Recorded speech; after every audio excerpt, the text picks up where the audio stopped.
Assalamualaikum warahmatullahi wabarakatuh. Perkenalkan, nama saya Tasya Nadia Putri, NPM 1962-10973 dari Program Studi Pendidikan Bahasa dan Sastra Indonesia kelas 5A, mata kuliah Pembelajaran Menulis. Di sini saya akan menjelaskan tentang materi cerita pendek. Baik, ada yang tahu cerita pendek itu apa? Di sini saya akan langsung menjelaskan tentang pengertian cerita pendek. Cerita pendek atau sering disingkat sebagai cerpen adalah suatu bentuk prosa naratif fiktif. Cerita pendek cenderung padat langsung pada tujuannya dibandingkan karya-karya fiksi lain yang lebih panjang, seperti novela. Dalam pengertian modern, karena singkatnya cerita pendek yang sukses mengandalkan teknik-teknik sastra seperti tokoh, plot, tema, bahasa, dan insight secara lebih luas dibandingkan dengan fiksi yang lebih panjang. Ceritanya bisa dalam berbagai jenis. Cerita pendek berasal dari anekdot, sebuah situasi yang digambarkan singkat yang dengan cepat tiba pada tujuannya dengan paralel pada tradisi pencitraan lisan. Selanjutnya ada sejarah cerpen. Yang pertama, asal-usul cerpen. Cerita pendek bermula pada tradisi pencitraan lisan yang menghasilkan kisah-kisah terkenal seperti Iliad dan Odyssey, Karya Humor. Kisah-kisah tersebut disampaikan dalam bentuk puisi yang berirama. Adapun irama tersebut berfungsi sebagai alat untuk menolong orang untuk mengingat ceritanya. Bagian-bagian singkat dari kisah-kisah ini dipusatkan pada naratif-naratif individu yang dapat disampaikan pada suatu kesempatan pendek. Keseluruhannya, kisahnya baru terlihat apabila keseluruhan bagian cerita tersebut telah disampaikan.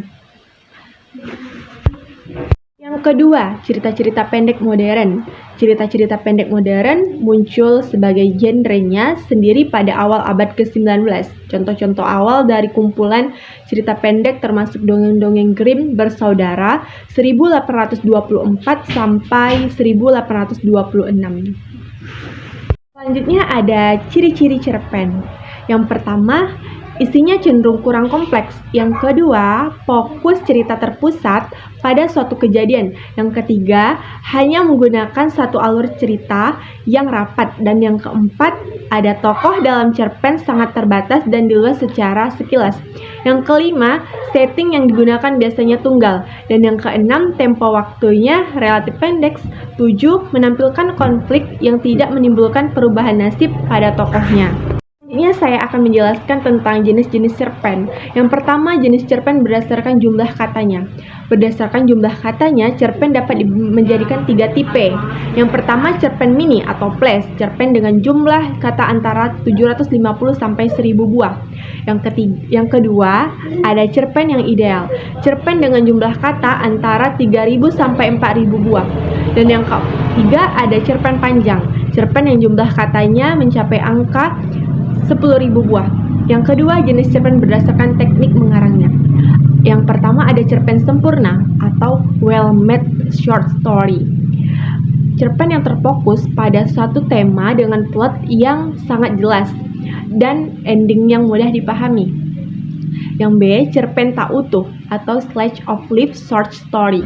Cerpen yang tidak terfokus pada suatu tema atau temanya terpencar-pencar, plot alurnya tidak teratur dan kadang-kadang dibuat mengambang oleh cerpen isinya. Selanjutnya ada aliran-aliran cerpen. Yang pertama, realisme adalah aliran dalam kesusastraan yang melukiskan suatu keadaan secara kesungguhannya. Yang kedua, ada impresionisme. Yang ketiga, ada naturalisme. Dan yang keempat, ada neonaturalisme. Yang kelima, ada determinisme. Yang keenam, ada ekspresionisme.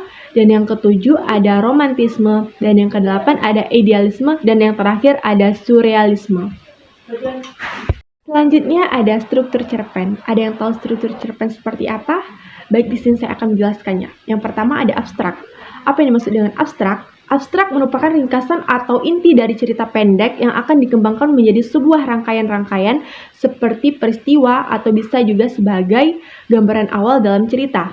Yang kedua, ada orientasi. Orientasi berkaitan dengan waktu, suasana, dan tempat yang berkaitan dengan jalan cerita dari cerpen tersebut.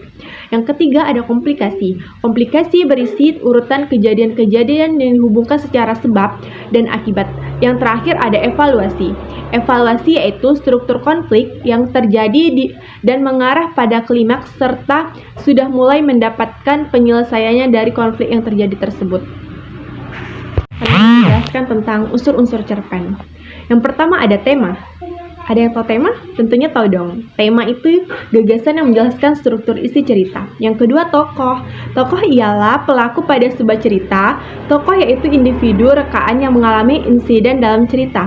Yang ketiga penokohan atau perwatakan. Penokohan yaitu cara pengarang dalam menggambarkan dan berbagi abjad tokoh-tokoh dalam cerita. Yang keempat ada alur atau plot. Plot yaitu kisah yang meliputi urutan kejadian tiap insiden dihubungkan secara alasannya yaitu akibat insiden atau disebabkan oleh insiden lain atau insiden satu mengakibatkan insiden lain. Kelima ada setting atau latar. Setting adalah latar atau kawasan kejadian waktu insiden sebuah cerita. Yang keenam ada sudut pandang atau point of view. Point of view adalah posisi pengarang dalam membawa cerita. Yang ketujuh ada gaya bahasa. Gaya bahasa dalam karya sastra memiliki fungsi ganda yaitu sebagai alat penyampaian maksud pengarang dan sebagai penyampai perasaan. Yang terakhir ada amanat atau pesan. Amanat ialah anutan moral atau pesan didaktis yang hendak disampaikan oleh pengarang kepada pembaca melalui karyanya. Setelah tadi penjelasan dari saya, sekian dan terima kasih saya ucapkan wabillahi taufiq wal hidayah. Wassalamualaikum warahmatullahi wabarakatuh.